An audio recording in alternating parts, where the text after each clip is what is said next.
Let's just jump into it, guys. Let's just jump into it. How's it going? Really well. Okay, well, I'm recording right now and we're live. So what's going on, everybody? Welcome back. Thanks for joining us again this week. Oh, I see someone just joined our Discord. That's going to be good for next week. So how's this week been? This week we had the new Mysteries of Summer quests being added. And what is the earns for it? A pink title and also a black Pegasus for the first person to complete it. Have you guys been getting into the Mysteries of Summer this year?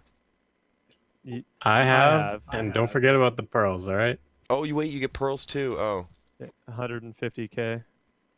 Now, is this for the first person completing it or for completing it all? There's a graphic you can probably show if you're recording while we're talking about it, but it's like 150 for first, and then it just trickles down from there.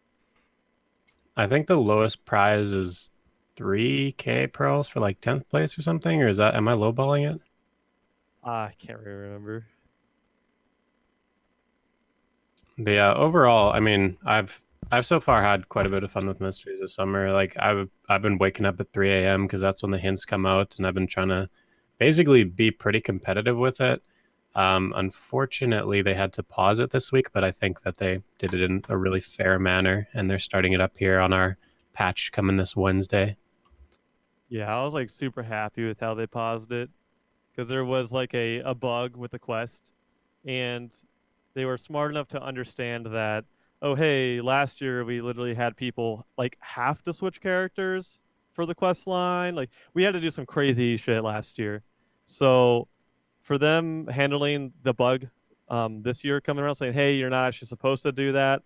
And then how they handled it was like, yeah, I'm really happy about it. So are you guys happy with the fact that they're not taking any action against people who were intentionally using the bug? Do you feel like it was too much of a gray area? yeah, it's far too much of a gray area. Like I said, last year you had to switch characters. You had to have like literally like certain quests on your quest log and forfeit all the other quests. Like there's a million things you could possibly argue that were bugs last year, but you actually had to do. The only reason why people were like questioning about it less. I actually don't know why people questioned any of those less. Probably because they worked so easily. I don't know, or because they got data mined. But and I don't think that this got data mined what people are using this time. So it's just too much, way too much of a gray area to punish people, especially if somebody's like, oh hey John, this is how I got the key of truth was this way. This is what you have to do, and none the wiser John. Oh, okay, yeah, I got you. I can do that. That's really crazy. And then they do it, and then they like get banned. Like that'd be super unfair. And yeah, and to add on to that, like I think the problem with taking punishment to people is that some people were very blatantly doing something that's wrong, and they should have known that. They were disabling cores on their CPU, they were dropping their frames like crazy.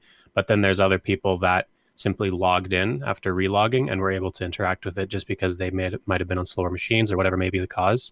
And so how do you differentiate between somebody that might just be on a bad PC and then somebody that's not? So I think just pausing the whole Mystery of Summer and changing the way that the quest line is completed for the next two quests was probably the best thing they could have done without, making any drastic changes that affect other players' accounts. Yeah, they're even compensating people above that. That's what blew me away was I didn't know what to expect from them. I'm surprised. Yeah, that's the first I've heard of that. Yeah, they're not only like causing us to think about it, they're not causing us to think about it. They're apologizing that there's a bug, which, okay, we play video games, but I don't blame them for having a bug in the quest line. That is such an obscure bug. You can't test for that shit, really. I mean, they wanted to push it out quickly, whatever. Bugs happen. But not only are they pausing it, they're rolling people back, but they're compensating everybody as well, which they did not need to do. So I'm blown away. That was a really good PR move, and yeah, I'm happy about it. It's fine. Well, surprising to hear. And even last year too, we were talking about this last week, that like last year, I enjoyed that they gave the special titles last year, and I myself was a little bummed out that we didn't get a replay of it, but I don't think we had like issues like this last year though. Like we didn't run into this kind of. I think even if we ran into, I don't remember any like notable issues, but even then, like I don't think we even saw some of the action that they're taking now last year and forced into this year. So that's the first time I'm hearing of that. But hearing that, like to me myself, makes me feel reassured that at least some efforts or more efforts being put into this and being taken more seriously. Because I mean, they got some pretty great prizes. That Black Pegasus is definitely something that I know a lot of people are going to want to get. So those players who are really trying and actually giving their hearts into it, I'm sure. I mean, I mean, I can only assume that people are going to be appreciative of the actions being taken. I would assume, but it also does kind of suck that it's happening right in the middle of it. So we have a lot coming out in the near future here. We have Vanilla WoW, big drop that people have been anticipating. What is this? This is next month. This month. This is in the month of August. So my first question to you guys is: do you guys plan on playing it? No. Yeah. Oh yeah. No. Oh yeah. So I've had this like conspiracy theory that we haven't seen like too much notable content, if you will. I mean, the new class coming out, and then I mean all the cash shop driven content that's to come with that class. But I've had this conspiracy theory that I think that there might be the potential of like some new content and really impacting content could drop like as Vanilla WoW gets closer. Do you guys think there's going to be any like shocking surprise that they might introduce to the community? Maybe a new, like I said, that I wouldn't be surprised if they actually dropped the new region as we got closer to it to maybe even compete with that. I think they're. They said that's totally winter oblivious. already.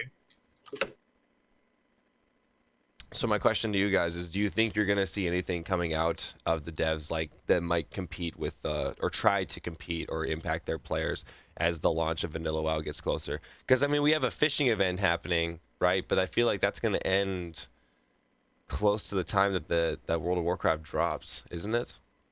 Because we're supposed to get one coming up this week. I don't believe. know, man. I have always kind of felt like the NAEU, or really all the non-Korean versions of Black Desert, are sort of an afterthought. I don't really know if they have a dedicated strategy as far as releasing new content to compete with other games or anything like that. Yeah, that's if you kind of meant what I was thinking too. Is like we thought that last year with the release of Dragon, is that maybe to compete with Bless or show that BDO has new content or whatever, that they're going to be dropping Dragon, but we didn't get Dragon till several weeks or maybe a month later. So I'm not sure if they really think about competition in that way, and I wouldn't really expect it unless it was just coincidence. well, they said the Odalita wouldn't be released until the winter anyway, so it's definitely not that. And when they released Battle for Azeroth, they didn't release anything, so there was no competition against that. Yeah, I don't think Well- they give a fuck about anything. They just kind of release shit Yeah. whenever they want. And when Odalita comes out, it'll be in Korea, and then 8 months later, it'll come out in NA. So yeah, I don't think that's really going to have. I don't think there's anything big that's on the horizon over the next month. I mean, if we're super lucky, maybe we'll get the mono stuff that was supposed to come out in June. But What do you? What's the holdup with Manos? I guess they're trying to complete all of the Monos life skills before they release them in the West. That's the only possible thing that I could think of that's still delaying it. There's so many life skillers that are just sitting there waiting. I've even like when it comes to making YouTube guides, I keep waiting to make like a new gathering guide or a new cooking guide or whatever, because I keep feeling like Monos is around the corner, but then I felt that way for a year straight now, and I just haven't made any guides, and I wish they would just release it so I could start making content again. I agree with I think- you, Marlon. Like I put Yeah. a hold on all my life skilling stuff June last year because we're like, Same. oh, Manos is coming out, and so I've just been a fisher for over a year. All my stuff is just stacking up, and I'm anticipating this content, and it's just not coming. Yeah, I'm the same way. I've been stockpiling shit for months on end, and now I'm almost guru one fishing. So Damn. And here I am. I think the most we can hope for is the CE content. Oh, Yeah. the Great Sea. You guys have any Like, is there anything you might be anticipating with that as well? Because like, as soon as I see the Great Sea, I'm like, oh great, bigger boat. Here we go. More to spend 3 weeks building a bigger boat. I really don't know what to anticipate with that though. I'm just really excited about the boats. I hate these boats with oars and stuff. Those boats they previewed look really cool. Mm-hmm. It looks like they're gearing more towards like single person. I don't know if if I have no idea what I'm talking about, but it seems like they're gearing more towards like single player boats that are still really great, meaning you hop on your boat, you can shoot cannons, you can ram, you're like just in total control, and it's just more like individualized and less gated by like needing people on your boat in order to do well, I guess. So Yeah, maybe I'm like more personally indie I'm content or looking pretty something. forward to it too. I'm definitely looking forward to it. I used to be in a couple of different sea monster hunting guilds because, I mean, I like to stay pretty competitive, and when sea monster hunting was a thing, I wanted to get in on it. And while my intentions were pretty money driven, I kind of found an enjoyment about being in the great ocean, and so having more content out there that I hope doesn't negatively affect the economy like sea monster hunting did, but is still entertaining would be a really, really nice thing. So I seriously hope that they do it well and, don't make any game breaking, money making methods along the way. Finally coming out with ship costumes, $30. I can see it now. Finally being able to put different plates on your frigate, on your fishing boat. Wait, no, it's sorry, they already have costumes for fishing boats. What am I saying? They did say they're gonna have something out for I don't know how, again, we never know how far along these things they say are, but I'm really interested on hearing about what they have in store for people who have guru fishing and guru farming.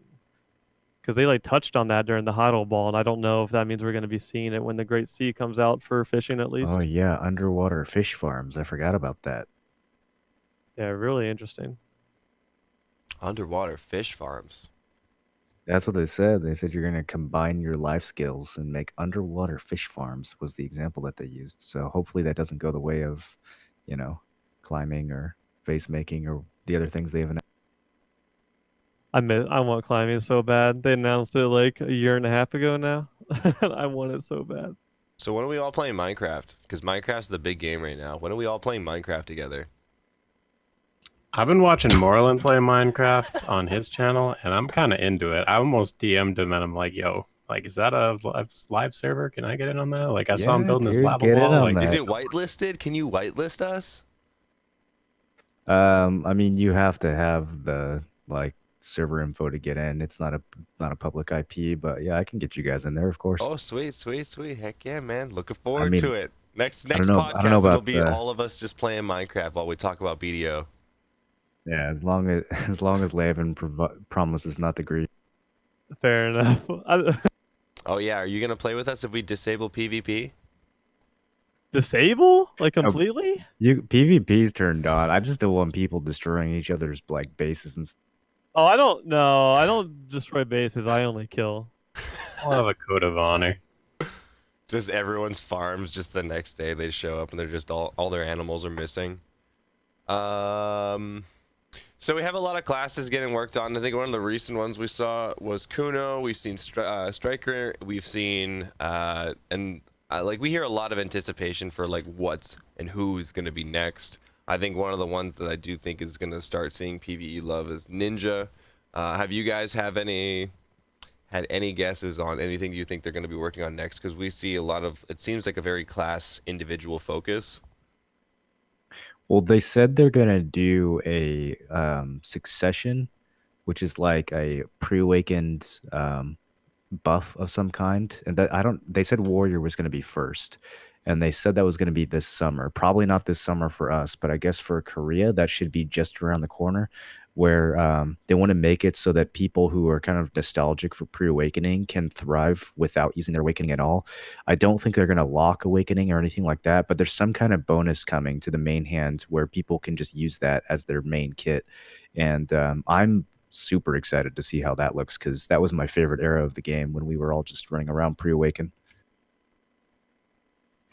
I'm personally a little bit worried about that. Like, I understand that people are nostalgic for pre-awaken, but I just don't want to see such a drastic combat change that might really undermine like the balance that we, somewhat balance that we have right now. Because when we saw, basically they did the evolution of the combat system where they made it the CC system was now 2, and they started taking CCs off of super armors and all kinds of things like that. It kind of really hurt the player base. And I feel like the game has kind of built itself back up from that point. And, creating a game-breaking combat change potentially could ruin that once more. So I like the idea. I just hope it's executed well, because if they somehow buff pre-awaken in a flat rate across all classes, it could result in like rangers being super overpowered, ninjas super overpowered, and then certain classes that don't use their pre-awakening at all could be very underpowered as a result. So it's really going to depend on execution for me. I wonder if they let me just use my awakening, I could just leg drop all the time. They could like cut my That's the cooldown in thing. half. Yeah, I'm pretty much agreeing with Choice. Is like right now, like this very second, is the most balance that this game has ever had. Really? Ever. What? Like I That's- really that's- think so. Let's touch. I really- Let's touch on this. Well, maybe not during the plus 15 era when everybody had, when plus 15 was the cap and everybody was, pre-awakened, sure. But like since Awakening, I would definitely argue that this is the most balanced the game has ever been, without a doubt. If I was a Because- ninja main, I might say that too, though. Well, because we were like super underbalanced back then, and now we're like with it. I don't know, man. I think having people are a lot less protected now, which is really, really great. The renown system is gone, thank Christ.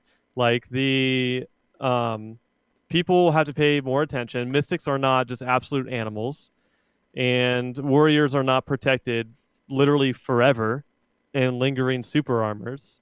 Like, is definitely, in my opinion, is definitely some of the most balanced gameplay that we've had since Awakening came out, for sure.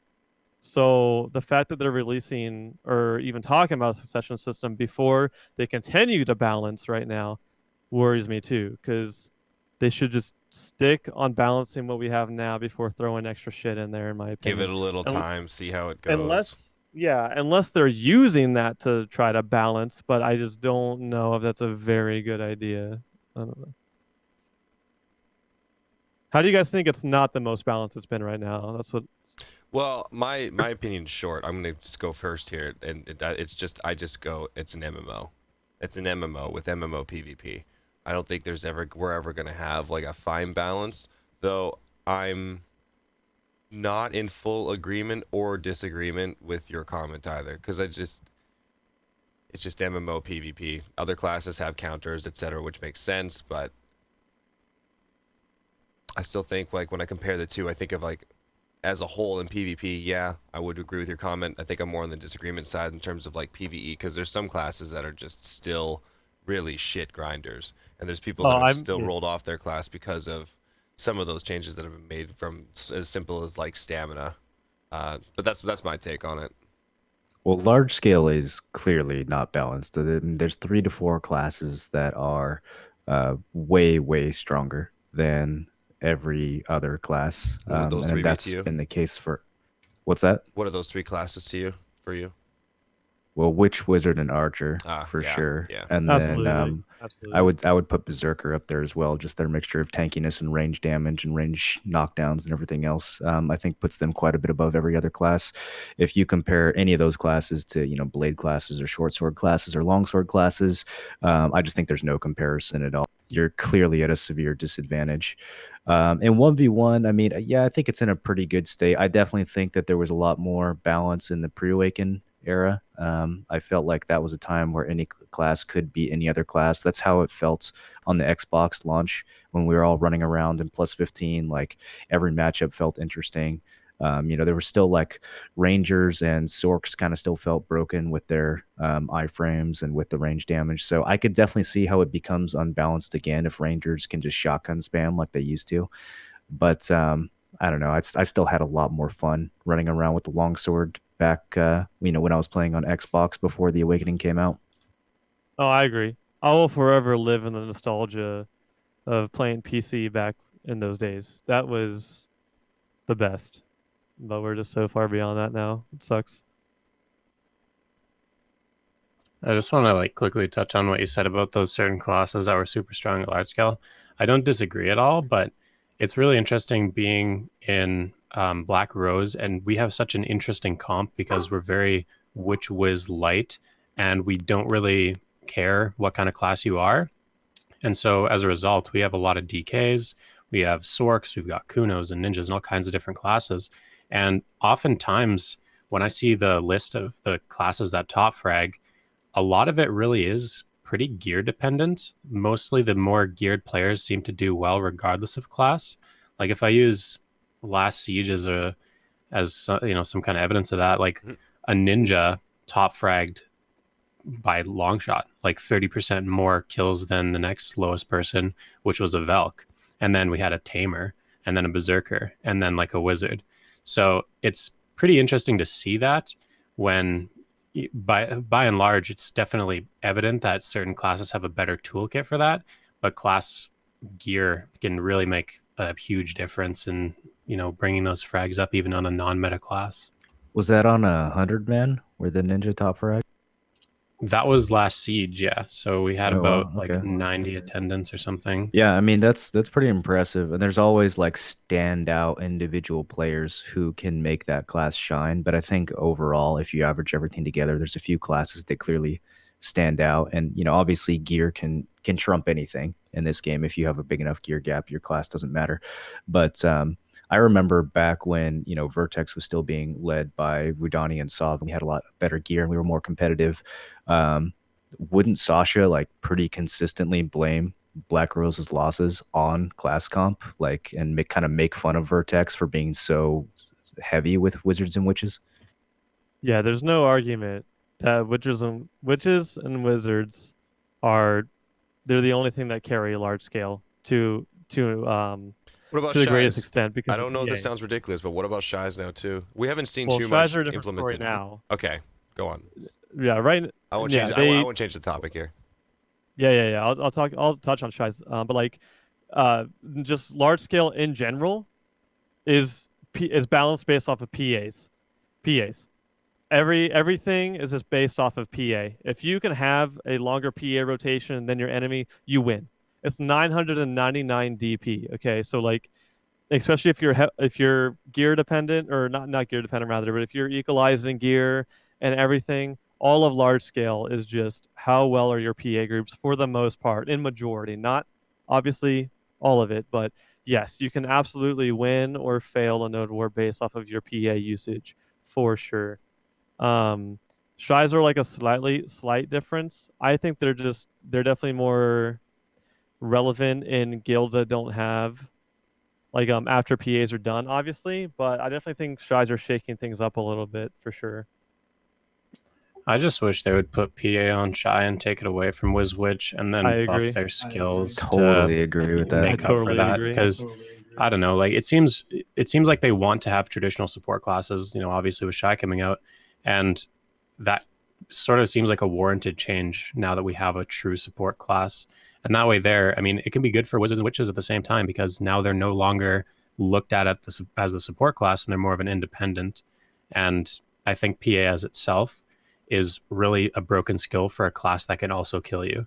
And so it kind of fits with the Shy toolkit. Yeah, I completely agree. I think they need to work on Shy's bubble or incorporate PA with that bubble or something, and take it away from casters. How deadly? Just make it a self PA. Like Infinite Fortitude, the Mystic one. Just give them that, like an ice block, It should be cool. Because it's not just that. They also have the best heal. They have better heal than Shy because it's percent based and it can fully heal you. The Shy one is slow. So the heal is better. Then they have Speed Spell. Then their Awakening buff will also buff you. It's kind of absurd. And I don't think they actually need anything. If you compensate them by giving them something for removing this stuff, they become very scary, because Wizards and Witches already, especially after the recent buffs with Voltaic, it's already really fucking scary to face geared Wizards and Witches at the moment. I don't think they need anything. Yeah. They just need their support skills toned down, because it makes no sense. Either. I don't think they need any trade-off. If you just deleted PA from the game would just be flat out better across the board. I don't think Wizard would suddenly be a dead class or anything like that. Same here. They have What if amazing made- AoE damage. What if they made PA like a superior whale tendon potion, so 125 DR, and it was personal? I think that would be a pretty good compromise. Yeah, sure. People Sure. want it self buff. I think that's fine. It's such an overpowered umbrella kind of like, it's just like Laven said, it determines all the pushes that happen. It determines who wins. Like it's way too much of a single factor in large scale fights. If anyone's gonna have it, like Joy said, put it on Shy. That's fine. Whatever. Now, I haven't really looked too much into Shy Awakening myself. I'm not sure how, like, they had their Awakening item. Do you guys know how this is obtained? Say it again. You were talking about Shy's Awakening? The Shy's Awakening. They have their musical kit. I don't play Shy. I haven't looked into it. I haven't done much research into it. All I just know is that their Awakening is different. Is this all? Yeah. I would imagine it's their own unique item for their Awakening slot.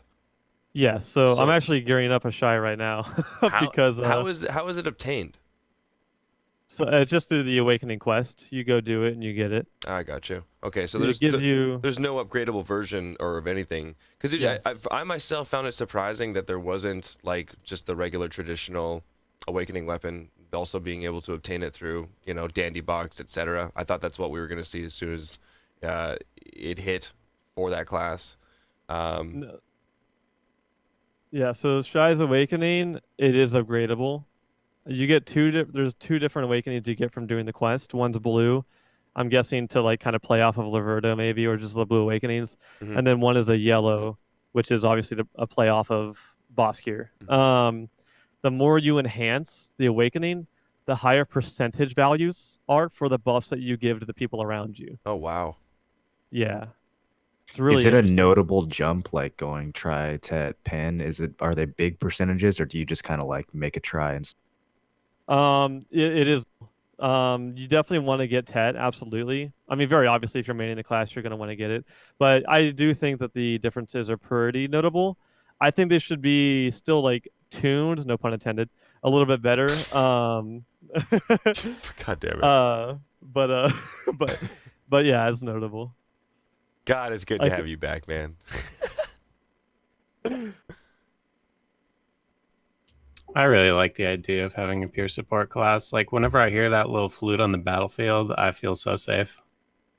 Yeah, I mean, 1,500 HP given to you from a Shy. So that wasn't a You know- typo. No, yeah, a Shy can give you 1,500 HP.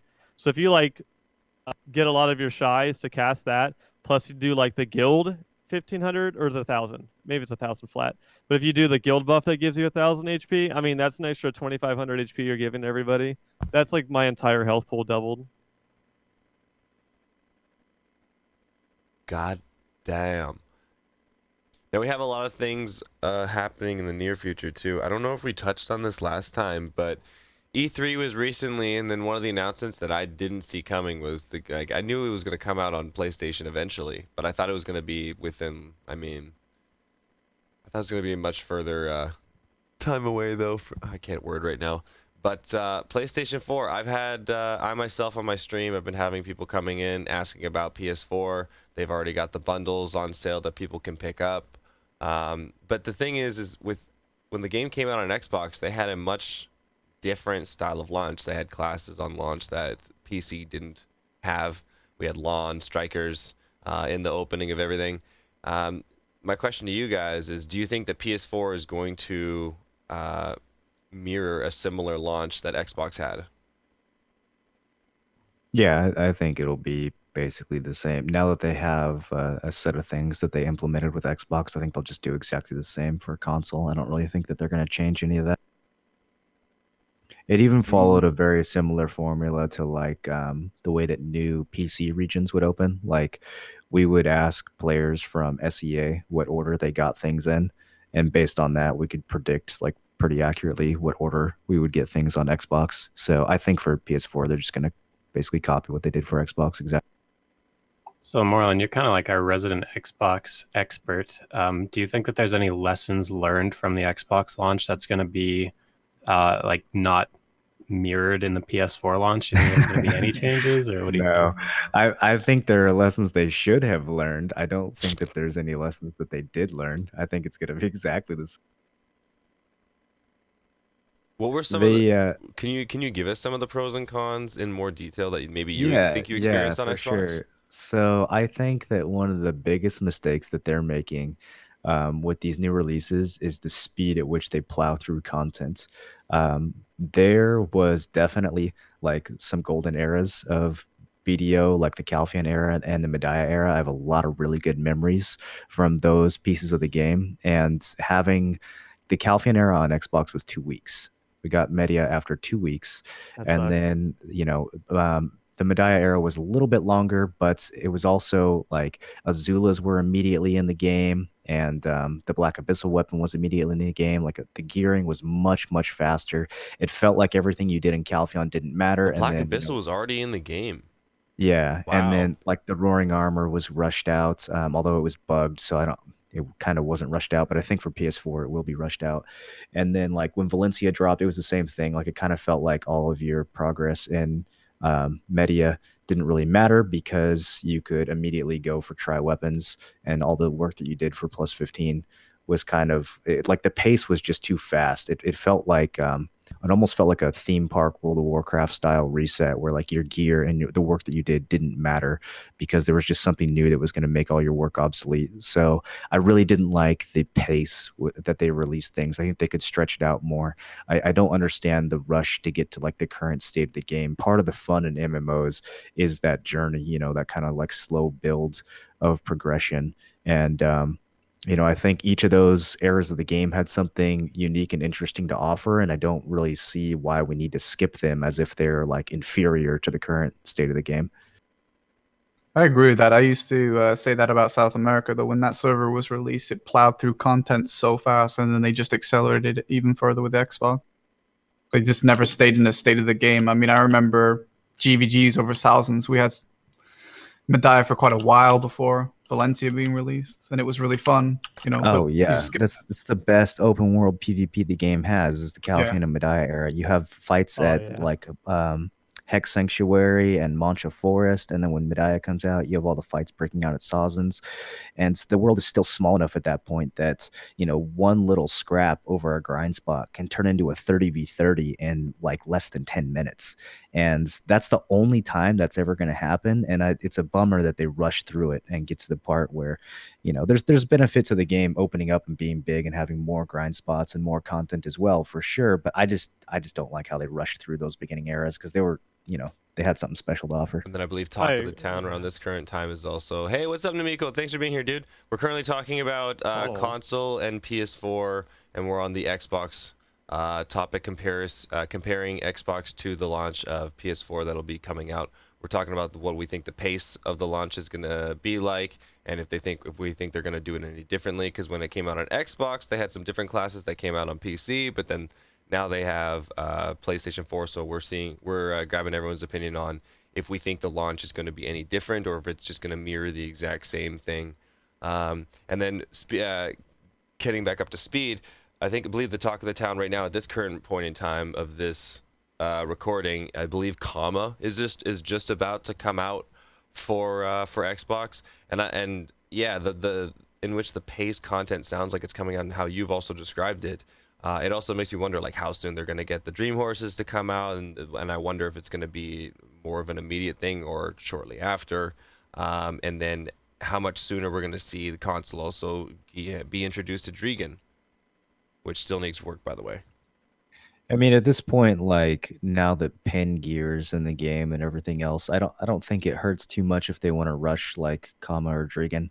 I think they're kind of just like fleshing out those expansions, especially Dregan, didn't really feel like a new era of the game. It kind of just felt like a new kind of side area to explore. So I don't really care if they pound that out. It was mainly I loved when Kama came out. Dregan, no. Kama, anyway, sorry, go on. Yeah, I think Kama, I mean, it was a great new like landmass, but it didn't really change your progression or your gear. There was a few things. You got your gen crystals or whatever, but you know what I mean? It didn't change the pace of the game or like how you played it. It just kind of gave you a couple new spots to go to. The other expansions like Medaya and Valencia were much more like game-changing expansions where like the fundamental experience of BDO was different, especially Valencia. Absolutely. I mean, the Medaya and Calpheon arrows are the only arrows I can imagine. I remember GVGs happening because of guild missions. When is the last time that you've legitimately had a GVG because of trying to complete a guild mission? Never. Like fucking never. But then, like, I mean, we had GVGs over Cyclops guild missions. You know, like it's like, so yeah, it does blow. I didn't know they blew through. I wasn't paying attention. They said they blew through content that fast, and yeah, that really sucks that they just got rid of the plus 15 arrows so fast. Because if I knew that were as a console player, if I knew that was going to be the case, if I was like intelligent and like researching the game before I went into it, I would just AFK fish or whatever, or just life skill and save up money until maybe, you know, like until Valencia came out or even Kama, and then just like insta buy everything and be one of the most geared players in the game then, instead of having to spend money on shit gear that's just going to benefit you for like a month. Well, speaking on the similar kind of topic, if we're talking about content releases and Xbox, and I remember specifically when Drigan came out, and it was really disappointing because we already knew everything that was in Drigan, and it didn't help that there was no content in there. So not only have we seen Korea play Drigan and go through content for like 8 months, but then when it was released, there wasn't much content. Kama was a little bit better. There was more stuff there. So we'd seen it, but it wasn't so bad. But I remember my favorite was actually Valencia because it was so new. I think the distribution between information about what was going on in a Korean update with Valencia was not nearly as good as it is now within Ben Global and all the other things like that. So it feels like now when we get new content, it's like I've already kind of experienced it, so it doesn't feel as fresh. So I feel like for the PC, it's a big problem right now that we're still getting delays with the Korean server. I think we should be absolutely caught up, or at the very worst, everything should be at the most a week behind. You know, like how long it took us to get Drigan in the underwater spot, for example, and then we still don't have Manos, etc., etc. But what really worries me is if they do delay Ordalita, as I think Moreland pointed out, that would be like really, really bad. I think it would be much better if it was a global release like Archer, so that every region could experience it and it'd be completely fresh, rather than us see it for months and months and months, see the content ahead of time, and then, well, when we get it, it's not nearly as new or fresh feeling. I don't know if you guys feel the same. Yeah, I totally agree with you wholeheartedly. Think of what percentage of their players are being basically robbed of like that new discovery feeling that's supposed to be core to an MMO. I mean, how much of the player base do you think is actually in Korea, like worldwide? It's got to be maybe like 20 or 30% tops. I mean, you've got NA, EU, SEA, yeah, like maybe even less than that. And so you have this small chunk of 10 or 20% of your players who get to experience everything fresh, and then everyone else just gets spoilers for months and months. And then like you said, when the content comes out, that sense of discovery is just far in the past. And for such a like competitive game, everybody, if you're not doing all the research you can possibly do how to min-max the new content, then you're going to be falling behind. So not only does it take away the discovery, but like it basically erases half of the work they did, because we don't go through trial and error. We know exactly what to do, and that's all we do is min-max, and that's all we give a shit about. So it kind of robs themselves of work, even as like having not like a completely global release. Yeah. And if I can think back to some of my most like excited moments in BDO, it's when we get a release of something that we weren't expecting so soon right after KR got it. And it's such an odd feeling, like when Shadow Arena comes out and it's like, oh man, they just dropped this on us, that's exciting. Or AOB, they just drop it on us, as exciting. Or we get Mysteries of Summer at the same time as KR. Like we all get that discovery phase at the same time, like you guys are talking about. And I think at this point, they can't really make the excuse anymore that, oh, it's because NA is farther behind in gear. In a lot of senses, like the content that they're releasing, it's not even necessarily gear dependent. It's just that they're, for some reason, just want to take forever with the translations. Is that their excuse now? Like, I'm not sure really what's taking so long, but I really think we should be a week behind. I really do. That's what bothers me.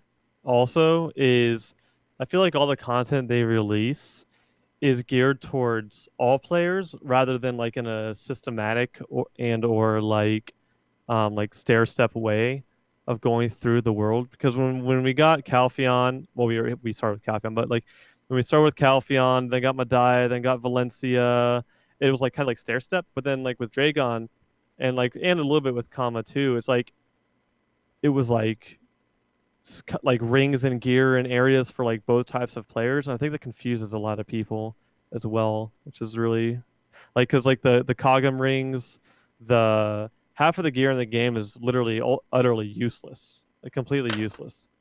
Akuum, like Laverdo, what's the other Lemuria, like just completely useless. So it's kind of weird when it comes to content releases, and that we know that it's useless beforehand. That's why I was really disappointed with Dragon personally. I think that a brand new area as big as Dragon and all that really came out of it was a Garmoth's Heart and very specific builds with Orkinrad's belt. Like there's nothing really super amazing. I can't remember the last time I recommended somebody go to Dragon for anything, just because we've had better alternatives already. And it just seemed like it was a very hollow content release for such a hyped up and big thing. I don't know why. Yeah. I don't know how you guys feel, but I've always felt like one of the simple fixes that would impact Dragon more is just a simple trash loot price change. If there were certain places that their trash loot prices went up by half, if not twice the amount, I feel like it would start to drive a little bit more competitiveness between Kama and Dragon, which I think is what Dragon should be competing with. I disagree slightly, only to say that I think that Dragon's pull should be at a high craft risk drop rate, which doesn't seem nearly as high as it should be. Yeah. Compared to, say, Camisil. It's definitely higher than Valencia, but Valencia's rewards is so significantly higher in terms of scrolls and trash loot, especially when you're looking at the end game spot. So I think that Dragon could have been geared towards an effective Caphras farming method, so players caught between choosing pure money-making methods between trash and scrolls and crystals and maybe rare drops, or they farm less money with trash loot, but they can earn a much higher yield of Caphras so that people can hire Caphras, especially if you're looking at low-tier grind spots, because that's excellent for newer players. They can go in. They don't necessarily need the Caphras yet. They can sell it to the higher-tier players who will always be buying that up. And so it's a feedback loop where they get lots of money and we get the Caphras that we want for our armor and weapons. Or maybe instead, sorry, go ahead. No, that's mostly it. So if you want to go ahead. I was saying, yeah, I completely kind to agree each with other. I was agreeing with like the Caphras thing, but maybe keep Kama the Caphras area and then make Dragon maybe another way to get fucking memory fragments instead of stupid scrolls that everybody hates. That'd be interesting, because the biggest reason is Valencia is so amazing is because of scroll drops, because that is the only way Everything in to between. get memory fragments. Yeah.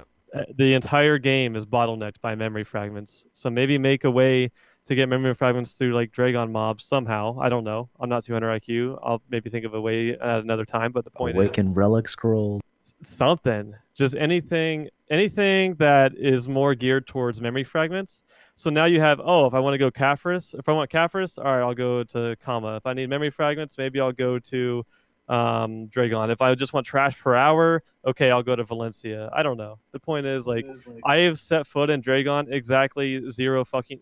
For two reasons: Garmoth, and because I gather water in that hot spring for a long time. If I want to go AFK forever for alchemy, and that's the only two reasons I ever touch foot in Dragon ever. Yeah, and I think is evidence as to how bad it really is that there's guilds that they've been in Medea for 4 weeks. Obviously Snake, they like Medea. They don't even grind in Dragon. Like they go to the underwater spot, they go to History, they go to Akhman, because even with a castle bonus, it's still a garbage spot to be at in the end game. And I think that Star's End really helped along Calpheon, making it a way more desirable castle. And from like a siege perspective, if Medea was more of a valuable castle, they had at least one good grind spot, it would even shake it up for endgame players that like engaging in that endgame combat, and would make Medea a much more contested region instead of it just kind of being owned by one guild that wants it because they don't really want to have to go out and fight for Okay, anything. so Like, I don't know. It that just makes me doesn't want make to sense ask that that we they. have all these. So you said you mentioned Star's End, the one spot that made the Calvin Castle just more desirable. If you guys had one spot that you could just change in Dragon, what would it be? For me, it'd be I would say Blood Wolves, but Blood Wolves are so great. So you know what? I changed my mind.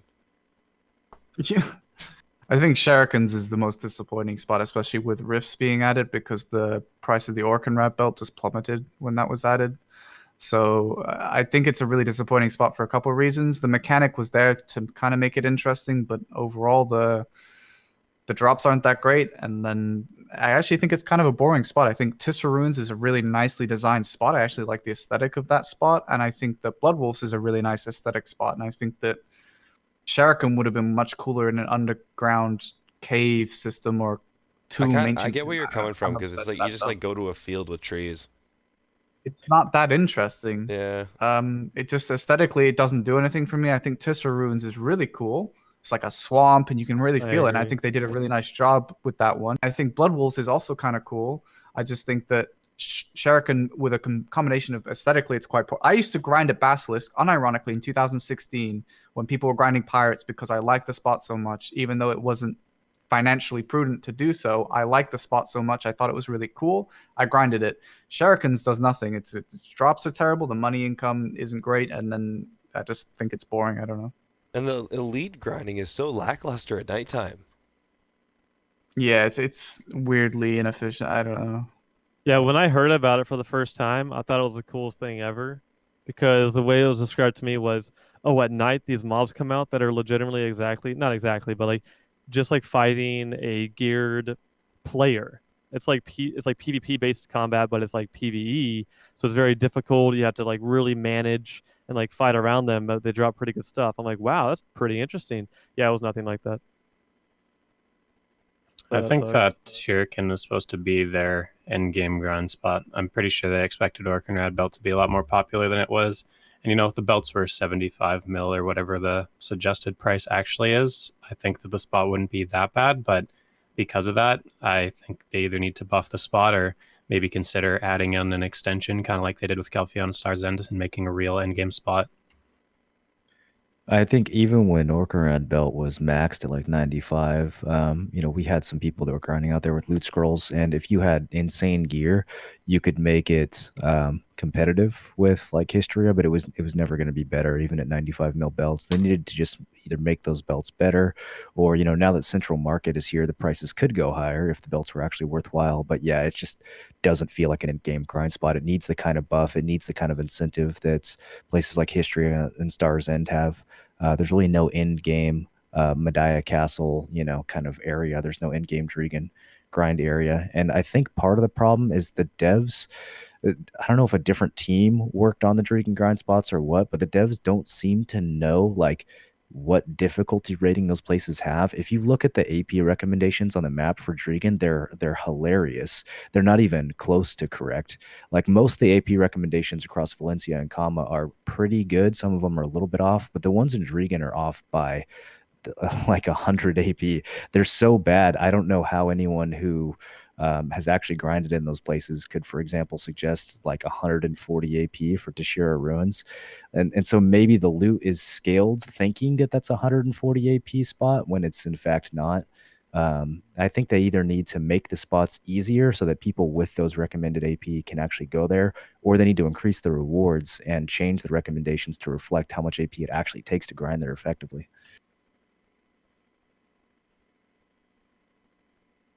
D'Amico? The areas, completely. there's a lot of dead spots in Dragon. They could very easily add another grind spot or just go under the ground. That's the thing that pisses me off too. Is like Dragon is so beautiful. I love the area. I thought it was such a good idea. I was really excited for it. But again, yeah, I've never go there ever. So talking about the Orc and Rads and the choice you recommended there. Sorry, you brought up the suggested price. A few things that I've heard like players say, I've even heard you guys say in your streams, is the we touched a little bit on this last week, but is the inconsistency of the marketplace. And I wanted to touch on this again just because we got a couple more people in the room as well. Some things that I've heard with the marketplace is just how some items shift in price, change in price, and by how certain items are changing in price, it doesn't show a consistency in comparison to how some other items are being impacted into the marketplace. And I wanted to get some of your guys' opinions on that as well this week.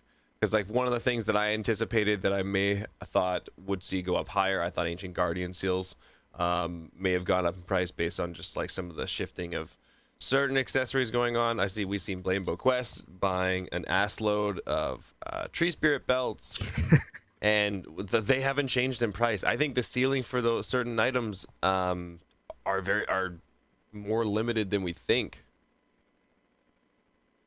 Well, I just don't think there's a demand for tree belts. I mean, they would go up if people were buying them, but I think Blade's the only one buying them right now. If you look at them right now, they're still flooded at min price. They're not as flooded as they used to be because they're all sitting in wagons, but there's still, I mean, if you open the market right now, there's probably several hundred tree belts sitting at min price, so there's no real reason for those to go up. I don't know why they would with rifts being a thing. I mean, is there ever a shortage on yellow accessories on the marketplace at all?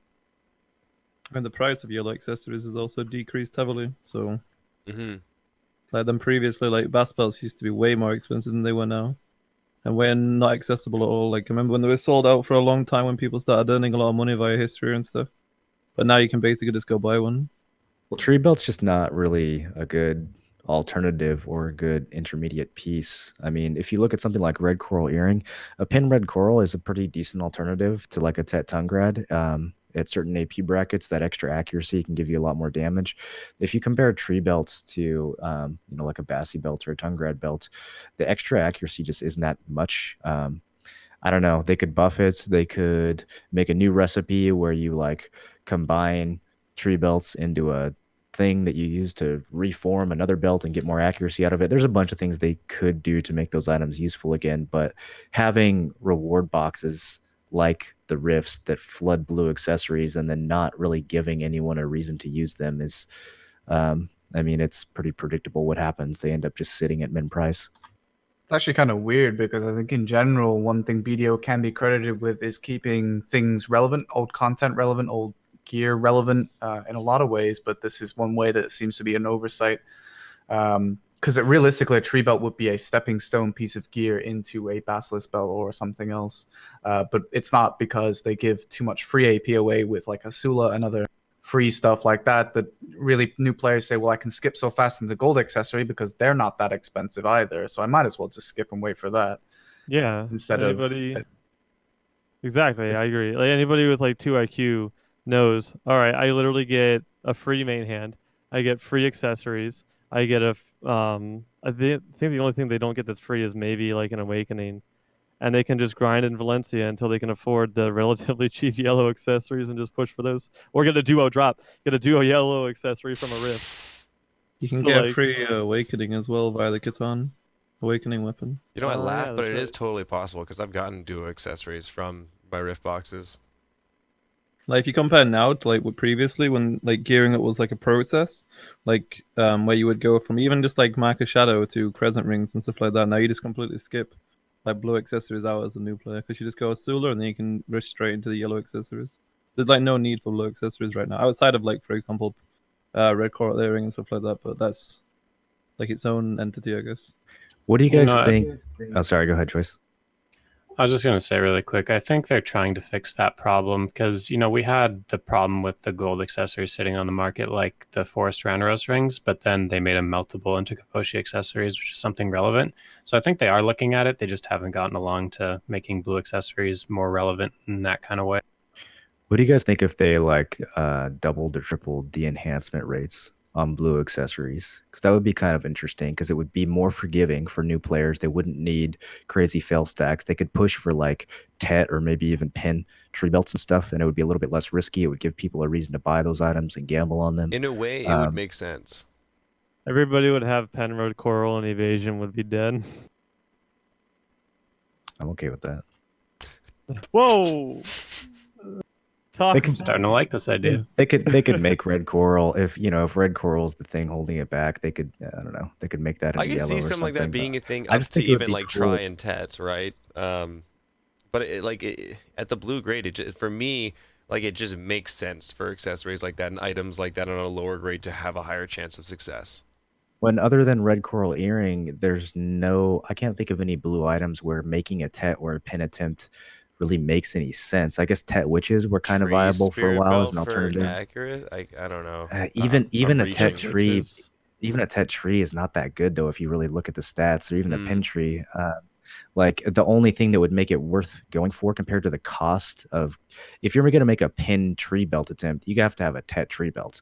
And, in order to make a tet tree belt, you have to have a pretty high fail stack. You have to have a bunch of belts that you're going to fail just as often as you would a gold accessory. So why not just use your stacks on a gold accessory, right? Like right now, the people who enhance blue accessories to tet or pin, most of the time are just memeing. Like they're just doing it for fun. They're not doing it because there's any incentive to do it. Or I they're only think it going could up to a be. certain grade, like try mark a Yeah, shadow. yeah, it makes sense to make like a try Schultz belt, but no one ever clicks for tet or pin unless they just don't care and they're just playing around. You have that drop off. I think that if you actually made it so that going for tet and pin on those items was an interesting way, for mid-tier players to progress, that I think that would be fun and it would be good for the economy. The only other solution I could come up with is if they allow you to extract enhanced blue accessories for Caphras or something. So if you extract a Tetri Spirit Belt, you have a chance to get a certain, I don't know, range of Caphras, whatever they feel That's is a really worth. interesting concept.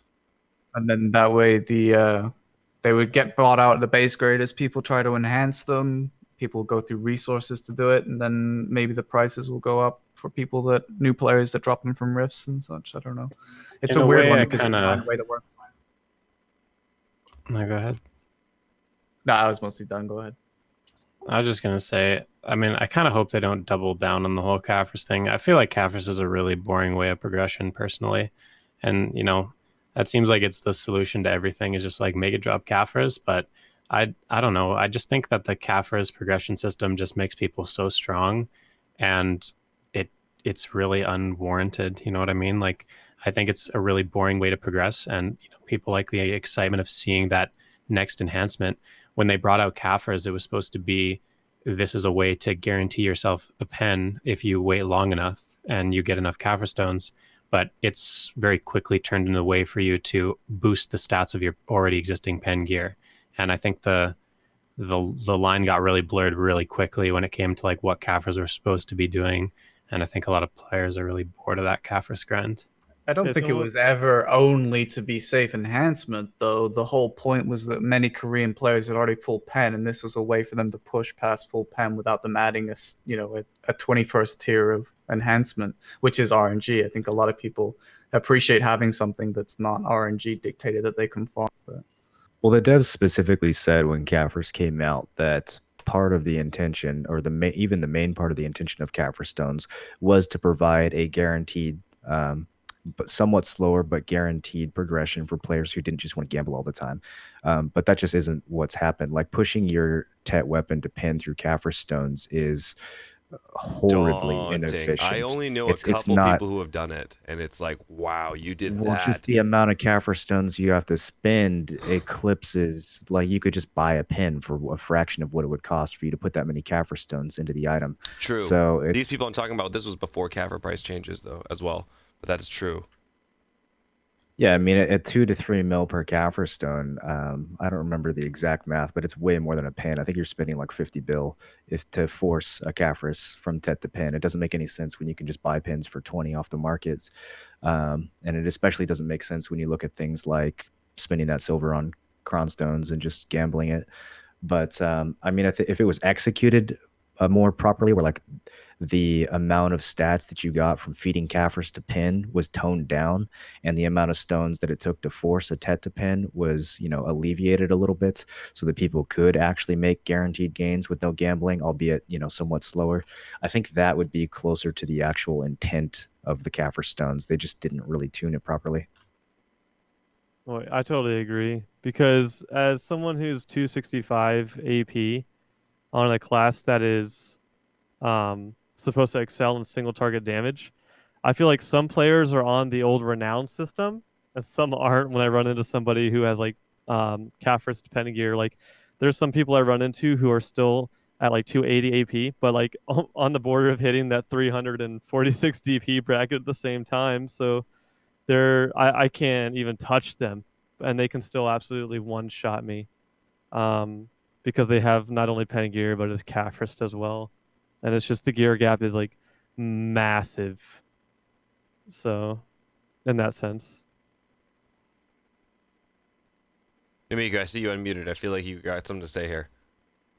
I was just like basically. I'm interested how people view the Caphra system, but it's like something that everyone like strives towards. So, like, how would you feel like in regards to not necessarily the removal of it, but would you guys like prefer like additional Caphra pushes or like additional new items being released? Like, because at the end of the day, like Caphras is like you can grind, you can guarantee that after this grind, you X amount of closer to an upgrade. So it's similar to buying accessories, but it's also an upgrade at the same time. So, like, would you rather see like additional yellow accessories that push your gear even further, or would you like to still see like the Caphra system? I mean, I myself, I enjoy the enhancement system, and for me, it feels like a double-edged sword because I'd also enjoy. I enjoy the Caphra system in the fact that it's like, I need one more AP, and if I get this many Caphras, like I can push myself to that AP, and then I can hit this bracket, which ends up being a huge impact for what I'm doing as a whole. So for like, I honestly enjoy the excitement though of just something I can enhance or I work towards and buy. It's a super rewarding feeling, and now that I'm more on a more dedicated Caphra grind right now, it's definitely a different feeling. But the sense of relief of being able to know that it's like, if I get this much, I can push for this bracket, is also kind of its own thing, and it's a different feel of excitement because But yeah, that's just how I feel in short. Yeah, it may make sense because the thing I want to raise is that like people are negative towards Caphras, but at the end of the day, like if you're 268 and that one Caphra is like a one push to 269, that's a complete difference.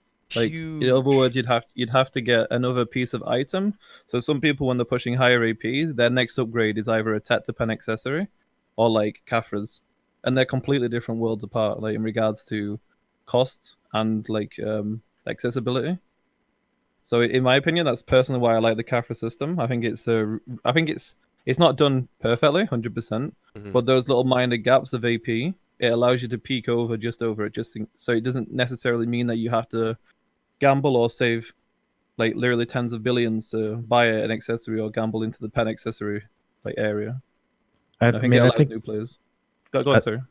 Oh, sorry. I think they were a good addition overall. I just feel like they gave Caphras two different designs at once when maybe those should have been separated.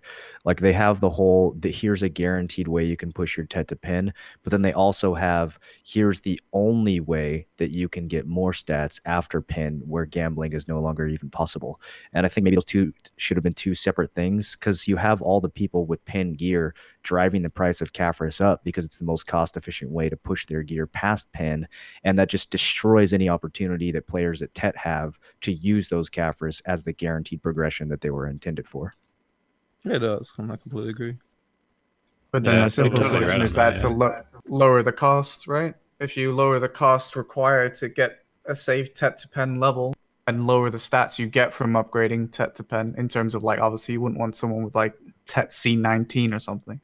Well, the market would determine the cost of that, right? Right now you have market forces from Pen players affecting Tet players. They could separate those two things. They could keep Caphras the way it is for Pen armor and then add a new, maybe like a blue grade Caphras that you use to push your Tet to Pen, and then that would have its own separate market price that would be affected by people in that range and whatever, they saw as cost efficient. But right now it's nowhere close to cost efficient. I mean, like I said, it's like 50 bill.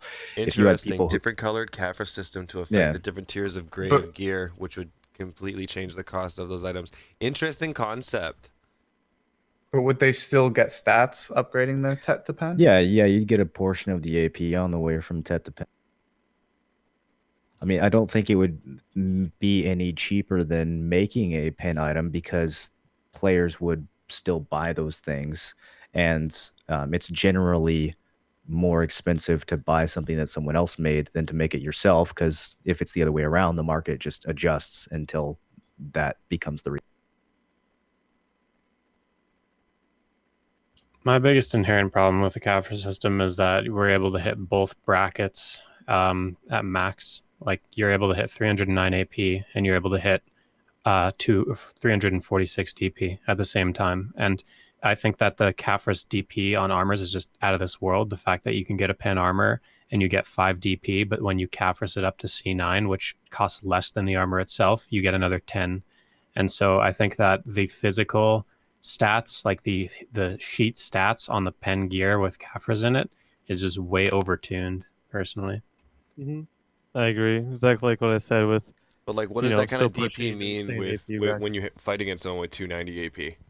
Which isn't going to happen regularly for people in this current condition of the game, but 290 makes, from what I've seen, makes any DP look like nothing though.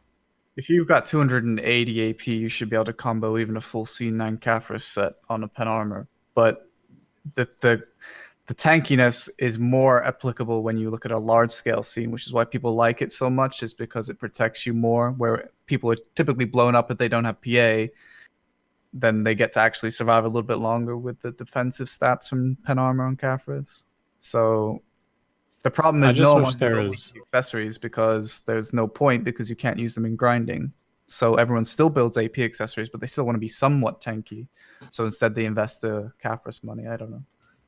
I guess what I'm saying mostly is I wish that the value was in the armor and not in the Kafras, because when you get a pen armor upgrade, you're like, oh great, now I can get all these stats from Kafras. It's not like, oh wow, I got the hard part out of the way, now I can get a few extra stats if I want. Yeah, I feel the same way. I made the pin Griffin helmets, and I wanted my next piece of progression to be pin Begs, because that would have been exciting, and I would have been able to stream it, and the gambling would have been fun. But it's so much more cost effective for me to just straightforwardly feed Kafra stones into my Griffin rather than gambling on the pin Begs. It's like kind of a dumb decision actually for me to go to pin Begs unless my Griffin helm is already Kafra's 9. It's just far better to feed Kafras to the Griffin. There's really no reward in making my second pin item until my first one's fully Kafras fed. I mean, is that just the problem with the amount it takes in armor, though? Because I know weapons, for example, like take a lot more. Yeah, I think that's exactly the problem. I think that they just put way too many stats in Kafras levels for armor compared to the Kafras levels in weapons. Like if armor was similar to weapons, and people wouldn't sink as much into it and wouldn't gain as much from it. Yeah. I don't necessarily disagree with the tankiness that you get out of full C9 armor. Like I think it makes sense, especially for large scale. And you guys did make some great points, like being 290 AP, you can still one combo or get very close to it. But they just need to rework where you get your stats from and just have less of a reliance on those Kafras.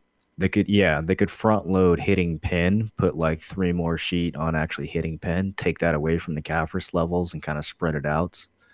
So where, you still end up with the same net total at Kafras 9, but it's just more of the value is in the item itself. I think that makes a lot of sense. I would make it more rewarding to get the pen too. It's a lot of food for thought. I'm sitting here like just in deep thought now based on what you guys have said. We are pretty much going to wrap up here. I have a few more topics that I wanted to cover, but I think we're going to go over the time that I wanted to have. So we'll save these topics for next week. While we come to a close here, was there anything else that you guys wanted to bring up topic-wise as well? I'll give you guys a chance to maybe talk about something that you had in mind, maybe you wanted to bring. I'm going to take that moment of silence as a no. Well, I was just curious. Namiko missed the small class balance discussion. There was a consensus that this is the current most balanced state of the game. Do you agree with that? In regards to what? Like in what? It is a whole PvP. In PvP, yeah, are we talking like life scale or? I guess encompassing both. Because right now it says there's a clear difference between like large scale and small scale, for example, because the specific classes are like purposely selected. Like for example, Zerkers are a huge problem in large scale right now. Like they themselves are like their own wrecking force. And if you compare them to, let's say, a bunch of DKs or a bunch of classes like ninjas and kunos who have a completely different like influential, like a huge influence on a node war, Horror Siege. Like if you had a group of, if you compare every single class and you took 5 of every single class and you looked at them on that kind of basis in large scale and small scale, There is a huge difference between some classes. And that's not just basing it on one like self buff, that's basing it on utility, that's based on mobility, on CC, complete control of the fight, and how much impact you actually have on a class. So I don't think it's perfectly balanced. I would say it's better than it was before, like with the nerf and mystics and stuff like this. But there are still classes that are incredibly strong and are way too strong. And it's obvious because people prioritize those classes, for example, archers and mooses and stuff like this. And these kind of classes are very, very strong, like on an individual basis. And then obviously with stuff like Kaffers and stuff like that, that essentially these weak classes in regards to DP wise, like mooses that are usually squishy to kill, especially in like a 1v1 situation. With Kaffers and stuff like that, it allows them to exceed like way past other classes in certain situations. I don't personally think it's like balanced, but I think it's a lot better than it was before. There is clearly classes that are way stronger than other classes in like every aspect in regards to large scale and small scale. Like if you look at 30-man T1, not T1, T2 to T4, if you look at small scale, that alone shows like the difference in classes because you prioritize classes when you're capped on how many members you take, and you can see like a running trend across guilds and what type of classes they take. And then another thing that we did cover on earlier that I'll leave for you, Namiko, is we've seen a lot of classes getting a lot of work. One of the more recent ones is we've seen Kuno. What do you think would be one upcoming class that you could see them reworking on next? One thing that I want to see myself, for example, is I want to see PvE for Ninja. Oh, do you mean rework or do you mean like buff in different sections? Yeah, I mean, because Kuno didn't really get reworked. It just got buffed in different areas. Okay, fair to say. Then just rework, or if not, change in comparison. Like, what class would you like to see some love to? Dark Knight and Tamer. The main reason why I say those two classes is because both PvE and PvP, maybe Tamer PvE element wise, more than PvP, but Dark Knight is overall. Like Dark Knight itself as a class right now has people classify their scaling as like one of the highest, and that's because of the amount of damage and like the percentages that they have in Awakening, for example, and how hard hitting their pre-Awakening is. But they lack. It even comes down to how fast the animation is. Like the animation of DK's abilities right now, I think it's 2.5 DK abilities is the cast of 1 and a little bit of a witch ability. So if a witch casts Toxic Flood and then does Volatile Pulse, you can do Lunacy and you can do Wheel of Fortune and just look into doing Spirit Hunt by the time they finish casting one spell, essentially. So the DK animations are so slow, and a lot of the animation itself, damage isn't actually applied. So, for example, they looked at the Witch, Shift F, which is super strong right now. It's the one that applies the evasion debuff as well. But they increased the animation speed because half of that animation was the Witch like casting the spell, and the other half was the actual damage being applied. But DK doesn't have that kind of like love right now. Like they're using DK as like a model. Like every kind of event always has some sort of DK screenshot on the front or DK in like some sort of outfit. And it's always like the front page of all the events. But the class itself right now in its current state is it's not necessarily weak in regards to like if you have a 280 DK, they're gonna shred you, right? If they slanted into Lunacy Foot Wheel or whatever, you're Instagon. But in regards to like utility, in regards to sustain, in regards to animation speed, that class itself right now is bottom tier because of that. Like if you try super average trading with any other class in the game at the same gear, you'll be out traded, and you don't have sustain. And that's just PvP wise. If you look at PvE of the class itself has very little to no sustain in regards to PvE. I'm not talking mana wise or stamina wise, that you can sustain your mana very well, and you can sustain your stamina very well if you know how to play the class. It's not a problem. But health sustain, for example, Star's End, Hystria, even like Underwater Area, for example, these kind of areas, like Hystria is really considered an easier place to grind.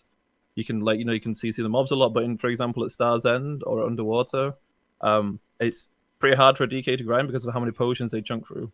And like for example, I come from Mystic. I played several classes now, and I played them all to a really high end game standard. And the difference, it like between classes that have self sustain and classes that don't have self sustain is incredibly unfair in my opinion. I don't think that a Mystic or like any other kind of class that has crazy amount of sustain should have that sustain over another class. I think every class, especially PvE, if we look at this as a whole, I think every class should have the same sustain levels. Like I don't see why a DK has to burn through 500 potions for a few hours of grinding, and Mystic has to burn for 0. Or Ranger. I agree. I like- think PvE should be consistent among all classes to like the best extent they can. Yeah, like for example, why does a ninja grind slower than like the mystic, or like why is there such a discrepancy between the god tier grinders and the low tier grinders? It's obvious that they can change PvE on an individual basis. They've shown that multiple times now. They've changed like Striker, for example, specifics of abilities. They made 100% crit. They've made damage increase and stuff like this. So there's no reason why they can't change elements of the lower tier classes. And it's obvious which classes are lower tier, because if you look at any kind of endgame grinding spot, there's a very small set of classes that are still grinding there from that class.